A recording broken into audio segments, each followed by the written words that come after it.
see you all here, and we'd like to thank you for coming and thank our sponsors for the evening. It's Jim Fair Spalding, who's here.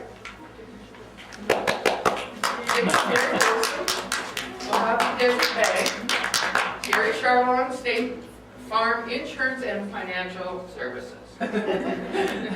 And we also, I would like to thank, especially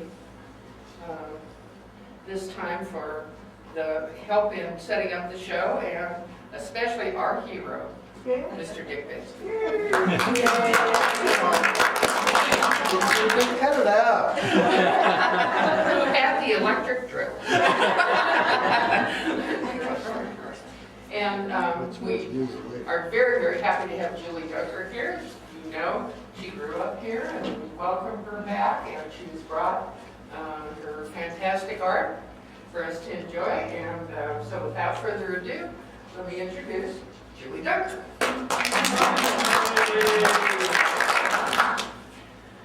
Okay, so,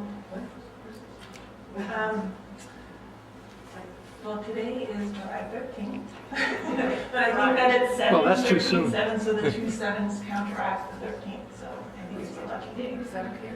So I thought I'd talk about the title of my show, which is called Voiceover, and it reflects an ever-growing interest in the use of language in my artwork. I was previously interested in the use of text, and now I'm trying more to focus on the use of language. And I'm very interested in languages and the landscape in which they're spoken. And this title also reflects a change in my environment from New Mexico to Los Angeles, and of course a lot of influence with the film video industry. And after I do my presentation, I'm going to show you a video I did that's a new thing for me. So we'll see how it goes. So let's see.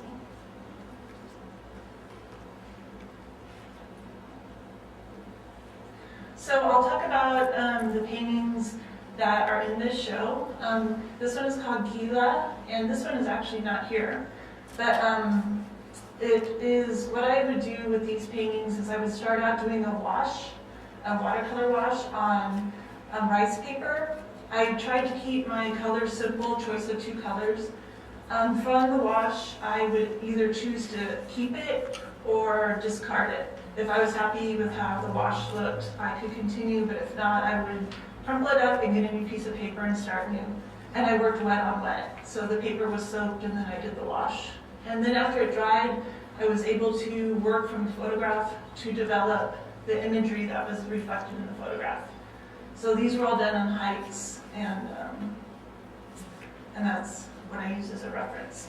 The letters at the top are from the story, The Paradise of Children, and I would take the words from that story, and those are the words that I used. And I used a graph geometric type style as opposed to a calligraphic type style. And I was trying to decompose the letters just to make them look less like letters and more like shapes.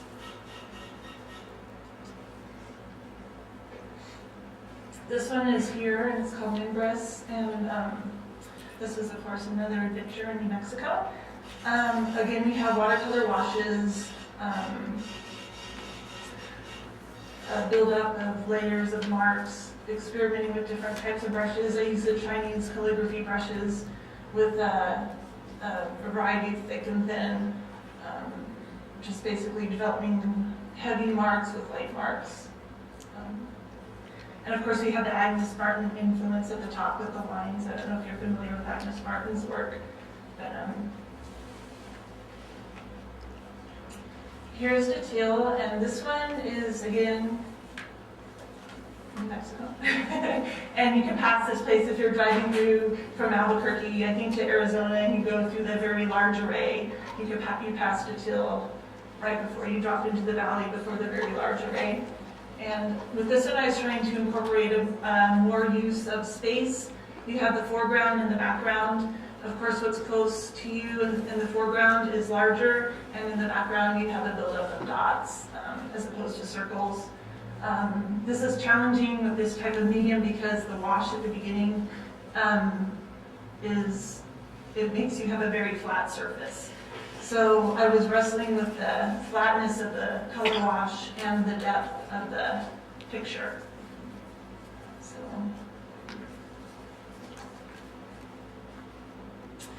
Now this is the first piece I did when I moved out to Los Angeles. And here of course, I had not found the places to go hiking yet. I had just moved into my studio and I was thinking about what I could do. So I went shopping.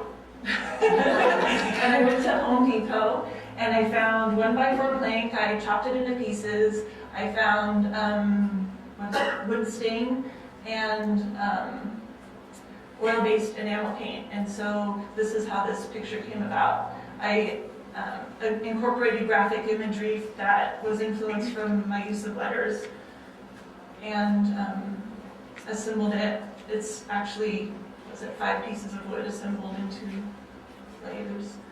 And I haven't really explored this venue since I came up to the Sierras. So it was just kind of an experiment with materials and what's around me. And then we get up to my hometown. And so I was trying to think about what I was doing before I moved out here, which was sketches. And I had been working from photographs and I wanted to actually experience my environment. So I grabbed some watercolor paper, a handful of supplies, and headed up to the mountains. And I just picked a spot. As I was driving, I found a spot that looked nice from the car. And I hopped out of the car and went and sketched. And this is what happened. And I had initially started these sketches with the intention of making a series of paintings from the sketches as opposed to. And this is another sketch from the Sierras. Of course, Sierra sketch 2. And I was really trying to let the drawings make themselves. I wasn't trying to have a lot of influence, and I was mostly looking, I guess it's Caruso. No, I don't know what it is. Whenever you're drawing something and you're not looking at the picture. So I was more focused on the lines of the mountains as opposed to making an exact representation of what I saw. So the squiggles just kind of happened. And here we have some paint spots. Because when I was working in the studio, I just kind of let everything happen, and those were a happy accident, I guess you could say. And the fingerprints and everything, I think, it all just goes with the flow of the picture, with blending the pastels, making light and dark. Now this was actually the first one I did, and it was up at Walker's Pass. And it was my first experience working outside with in my environment, because I'd spent so much time in the studio, and I didn't go out to hike, I went out to draw. So it was really interesting, and it was a bit overwhelming because I was bombarded with so much information. Because usually when I just walk through, I'm like, oh, that's nice, and then this time I was like, oh my gosh, there's bugs and wind, and there's a lot of information going on in the hot sun. So I think it really helped me respect people who work outside, because you're really competing with a lot of elements. And I thought that was a really big learning experience for me.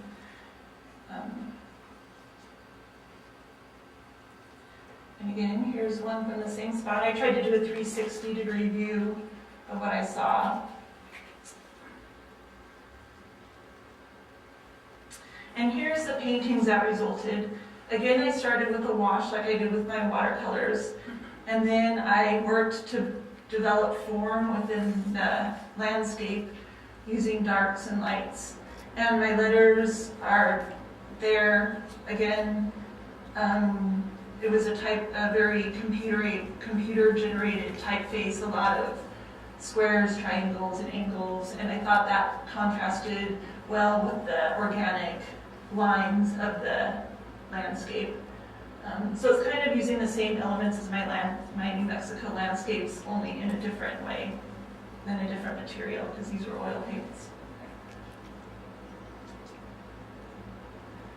And this one is called Semiotic, and the letters there spell out the name Charles Pierce, and he is a linguistics person, and he looked for the meaning of words, like how do you derive meaning from words, and so that's where this one came from.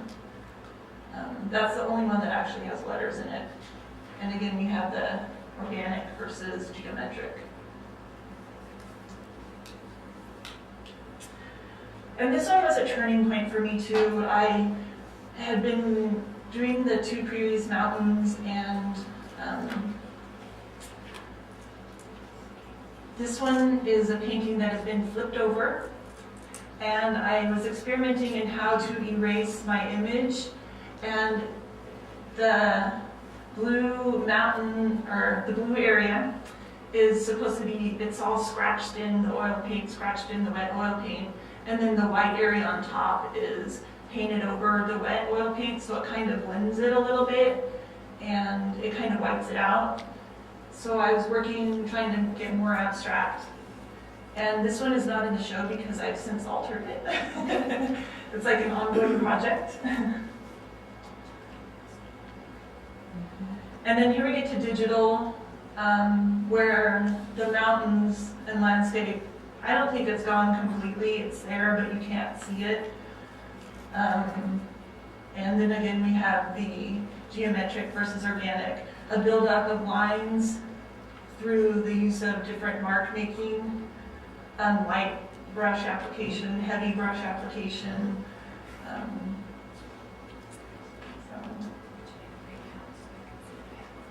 And then cable, this one, I worked from a photograph for this one, and this one I was really thinking about sounds and what a sound wave might look like, and different ways of depicting that, like traditional ways of depicting that, like the zigzaggy line, the curly cues. Those are pretty traditional ways of depicting sound.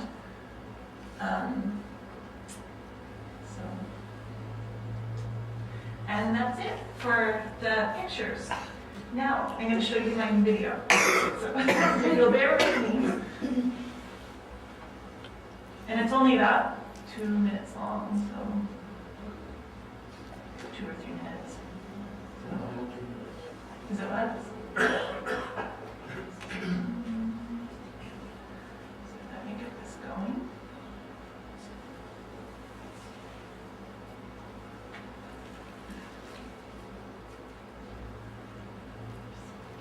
Okay, so let's hope this works.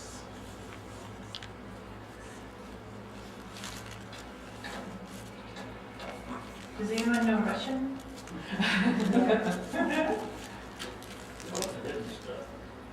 Oh, that's top secret.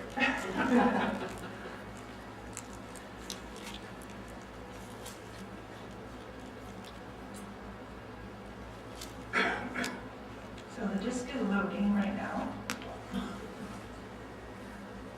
Oh, here we go. Okay.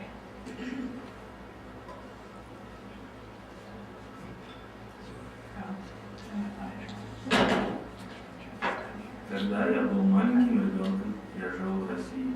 Это давало нам возможность, это давало нам возможность, это давало нам возможность построить, это давало нам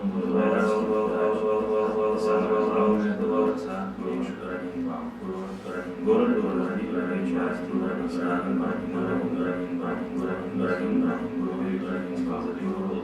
старая часть, исторической парки, дачи,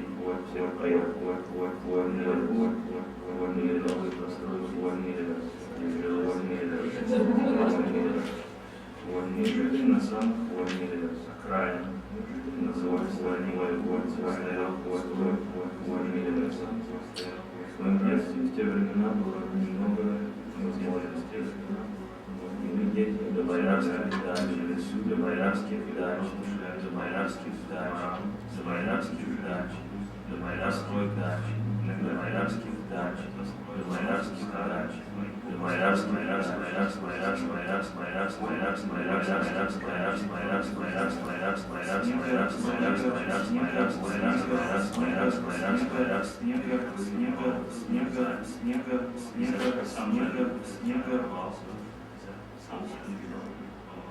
это давало нам некоторые результаты машин, некоторые удовлетворения машин, некоторые результаты машин, некоторые снегу машины, некоторые удовлетворения машины, некоторые удовлетворения машины.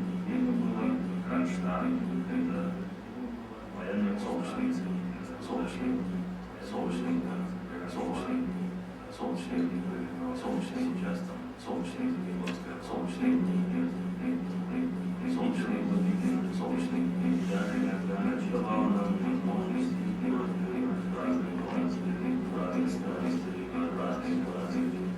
сзади, за спиной оставался разный, когда праздник вышел, праздник, праздник,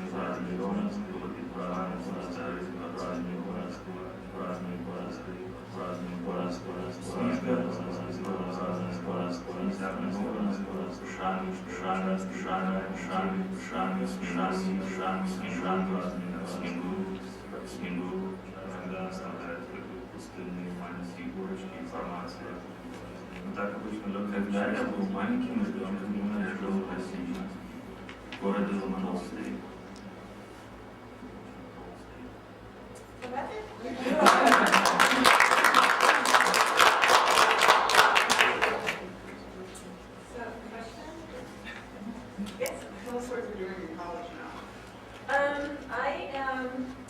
Doing these videos, I enjoy recording. I have another grad student has helped me record something, and I have a Japanese speaker, so I'll be doing more of the videos. I'm interested. I'm working in really depicting sound, like how something sounds to you, and so that's what I'm working on, and different symbol systems for sounds. So I'm working on developing a system on how to depict sound. Is this something you're doing for your masters, or? Well, right now. Yes? Were you trying to deconstruct the images? Were you going to deconstruct the language? Was that what you're trying to do? Yes, I'm interested in taking the language down to the very smallest element of the language, because if you use the alphabet, like the letter, if you say A, it's actually two sounds, but if you can even deconstruct it farther than that to just the A sound. So that's what I'm interested in, how to paint or portray just that one sound. And I noticed that there was some kind of syncopation with the music and the images that we have on the purpose. I'm trying to, when the sound changed, that didn't change. Mm-hmm. Yeah, but there's of course with every language there's a rhythm to it, and I was trying to capture the rhythm of the language and correlate it with the rhythm of the video.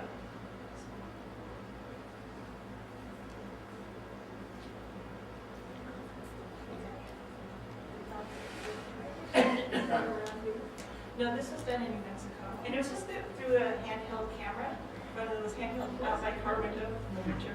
And then you somehow layered over each other. Right, I used Final Cut Pro, and that's really a really good program for layering and yeah. So, Thanks. Thank you very much.